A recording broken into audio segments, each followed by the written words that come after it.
Super താരം നന്ദമൂരി ബാലകൃഷ്ണയുടെ നായികയായി എത്തിയതോടെ തെലുങ്കിലെ ശ്രദ്ധേയായ നടിയായി മാറിയിരിക്കുകയാണ് ഹണി റോസ്. തെലുങ്കിൽ നിരവധി ആരാധകരെയാണ് ഹണി ഒറ്റ ചിത്രത്തിലൂടെ നേടിയെടുത്തത്. തെലുങ്കിൽ താരത്തിന് ഫാൻ പേജുകളുമുണ്ട്.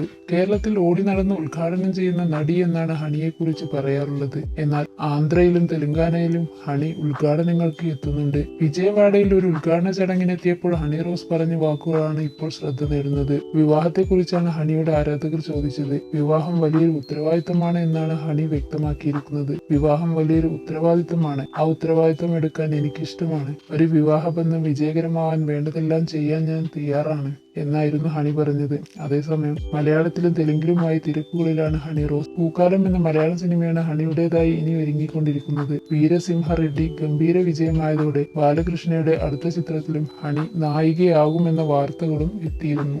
വീരസിംഹറെഡ്ഡി ഗംഭീര വിജയമായതോടെ ബാലകൃഷ്ണയുടെ അടുത്ത ചിത്രത്തിലും ഹണി നായികയാകുമെന്ന വാർത്തകളും എത്തിയിരുന്നു. ഈ വീഡിയോയെക്കുറിച്ചുള്ള നിങ്ങളുടെ അഭിപ്രായങ്ങൾ കമന്റ് ബോക്സിൽ രേഖപ്പെടുത്തുക. ഒപ്പം ഞങ്ങളുടെ യൂട്യൂബ് ചാനൽ സബ്സ്ക്രൈബ് ചെയ്യാനും മറക്കരുത്.